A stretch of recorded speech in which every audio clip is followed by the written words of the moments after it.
everybody, and welcome back to another episode on this week's Stoke. I know the season is in full steam as we've just had our first World Cup, and hopefully you're either starting to get on snow or hopefully praying that you're going to get on snow soon. And so for some people, the season is going, and that's the case as we've seen the U.S. really start off on a great foot in Soelden, as we had 4 of its women in the top 30 and a personal best by one of our men who is our guest here today, River Radamus. So River, thank you so much for coming on today. It's a pleasure to have you on here, and I'm super excited to talk to you a little bit about this season, what you have going on, and maybe share a couple of tricks with everybody who may be listening. Thanks for having me, Parker. I'm glad to be here. So before we kind of get going, I think the real big thing here is congratulations. You started off this season with a personal best. Holy smokes. And I think that first, and foremost, what are you thinking? You've had a couple of days to really reflect on the race and really kind of put your mind around what happened and the way you've started the season. What are your thoughts about what happened at Soelden? Yeah, I mean, I'm obviously super psyched about it. It's so interesting at Soelden because after that race, you have so much time that you really don't have in the heart of the season. So taking momentum out of that and knowing that I'm on the right track there just gives me so much more confidence going into this second prep period here in Copper. So I'm liking how the skiing's feeling first and foremost, and I'm hoping to carry that feeling forward and keep the momentum going into the heart of the season. That's awesome. And I think part of it has got to be the way that you're making a statement, not only on the hill, but also with your hair. So can you talk a little bit about what the story is behind your hair so people who may not understand and just see the cheetah print going on can understand a little bit more of what is happening, why is this happening, and what it really means to you? Yeah, I mean, I guess I've done it for a couple of years now, going into Soelden. This year's is inspired by past American downhill great Chad Fleischer, who always was the snow leopard and had it on his helmet, had it on his head. And I always thought it was the coolest when I was growing up. But I like to do it, especially at the beginning of the season, just sort of as a reminder. I think I can get very serious and take all of my results very seriously. But at the end of the day, ski racing is a game, it's just a sport. So it's sort of my way of making sure I don't take myself too seriously, making sure I enjoy the process and kick off the season in a good way. Such a fun outlook to really come into it, have a goofy hairstyle, but also be able to take it back and combine it into the history of the sport. I really like the way that you do that, and it's super fun. And hopefully now people understand a little bit more too, and don't think you're just rocking the snow leopard all year long. It's just, the new style. Yeah, we'll see. I like to get creative from time to time, but it has to be well planned out, I guess. And so how long will it last? I have no idea. My hair grows pretty fast, so I wouldn't be surprised if it's gone by the next GS. But yeah, I enjoy it right now. It's one of my favorites so far, so I'm enjoying it. It's definitely a fun look, and it's definitely fun to see what you decide to do for the first race. So I think it was great. So taking that and kind of going back into the racing, and you mentioned that there's a lot of time in between Soelden and your next race. How do you really stay mentally focused and prepared, but also not lose sight of the fact that there are more races to go, even though you've had some success already? So the biggest thing for me is not trying to get more training, get more productive training. It's like slowing down. I in the past have just overworked myself. I love to ski, so I try to ski as much as I possibly can. But then that leads to more problems later in the season, whether it's back pain or whether it's just I'm slowing down, get slower results. So right now I'm just trying to keep steady and not overwork myself. I know that I'm going in the right direction, but I need to make sure it's balanced and make sure that that I'm still in a good place physically and mentally going into the season. I'm not fatigued.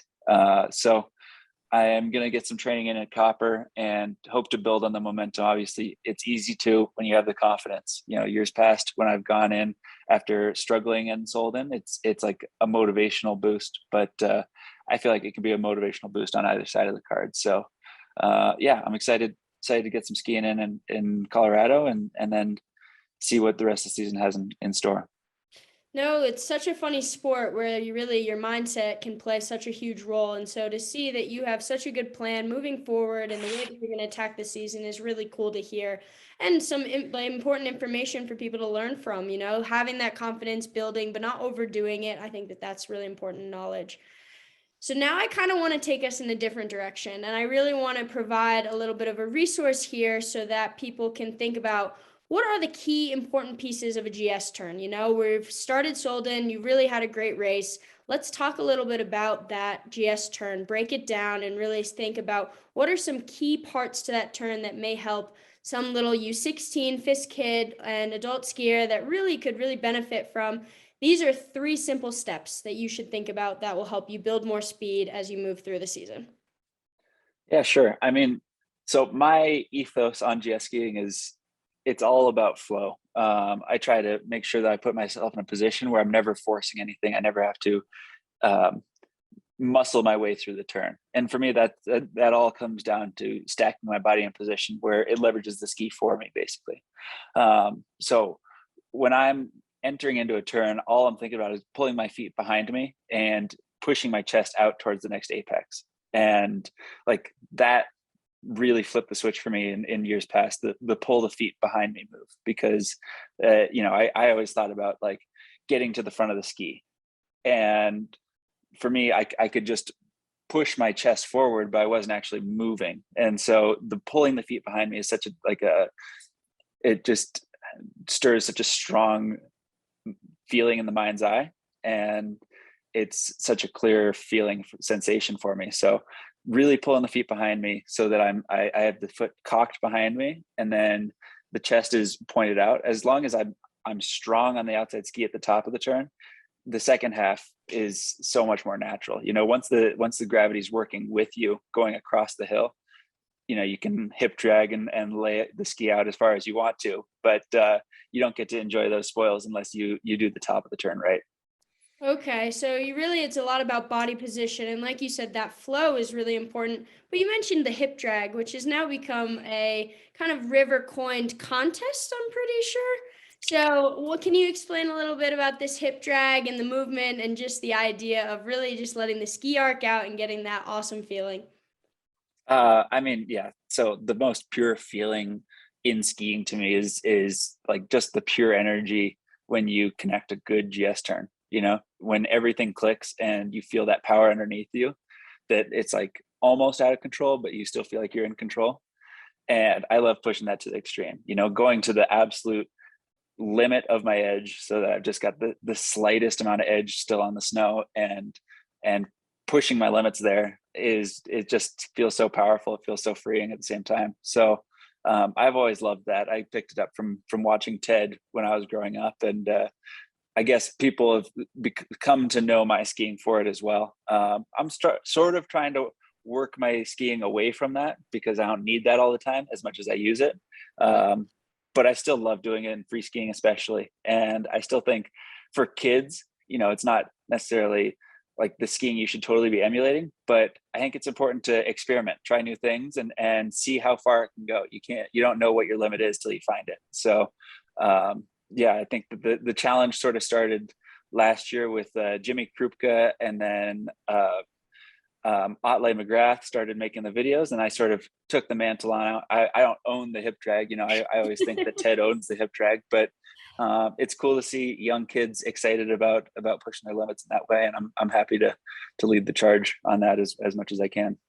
No, it's so awesome. It's one of those sports, again, like you really need to be able to push outside of your comfort zone and trust and really believe in the ability of the ski and what you can do. And it's hard to be able to know what you can do if you don't try it. So I hope everybody's out there trying to throw in a couple more hip drags than they thought that they were capable of.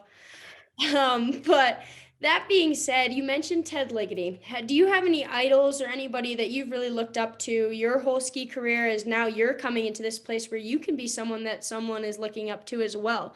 So it's kind of a cool way to really reflect and say, oh, wow, I looked up to this person, and it's crazy to see that these kids are now looking up to me. Yeah, I mean, I don't really have a full sense of it yet, I guess. But yeah, I mean, when like figures like Ted and Bodie and Tommy Ford and Darren Rawls and all those guys were such instrumental figures in me becoming the skier that I was, just because seeing especially Americans accomplish it, you know, it just makes it seem so much more real to you, makes it seem so much more possible. So I know what an effect they had on me. And so I'm always mindful about um, how I present to the next generation as well. I think that it helps me hold myself accountable, when I know that there's others out there that are watching me and maybe looking up to me. So it pushes me to be better and put my best foot forward, and obviously have great results on the World Cup, so that the next generation can also see, that it's possible, and that they can be there too. It's pretty amazing. You show such emotion and passion, and we could really see that at Soelden when you cross the line. And it's so fun to be able to see that reaction and be like, wow, this guy is loving it. And he loves coming through the finish line. He's so excited.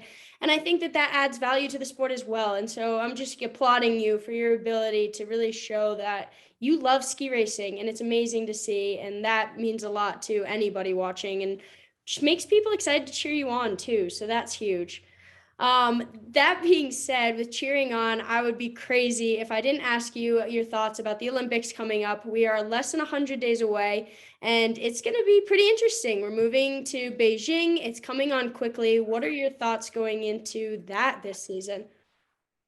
Yeah, I mean, I've never made an Olympic team, so it's sort of unknown, and I haven't made it officially yet either, and I'm trying to not think about that as much as I want to, Yeah. but it's on the back of everybody's mind. I've made a pretty big shift in my thinking and my approach to skiing in the last couple of years, which I feel like's been a little bit productive, which is like totally basing my worth and my success on the day to day and the process, as opposed to the outcome, because there's so much that's just uncontrollable about the outcome.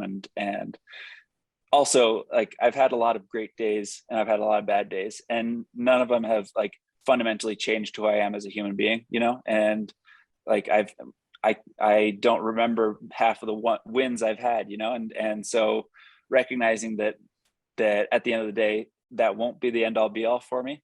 It's still the goal, and I want to do everything I can to accomplish those goals. But if I come up short because I had a great day and someone else had a better day and had, good snow luck or ski luck or whatever else that's out of my control, I can still feel fulfilled in knowing that I've done everything I can to prepare. So right now I'm trying to push the Olympics out of my mind as much as possible, work on the things I can control, put myself in position to succeed, and then hopefully I make it there, and hopefully I do well there. But I'm enjoying the process right now. It's a strong mindset to have again. You're really mentally strong right now, River. It is so great to see. And I really appreciate you taking the time to come on and chat with me to really break down some of the fundamentals of the GS turn, the stuff that helps you succeed, and really just congratulate you on a strong start to the season and look forward to what we have coming up. So I can't thank you enough for your time. I really appreciate it. And to everybody watching, I hope you enjoyed, learned a little bit from River, and I'll catch you all next time. Thanks for having me, Parker. Of course. Bye.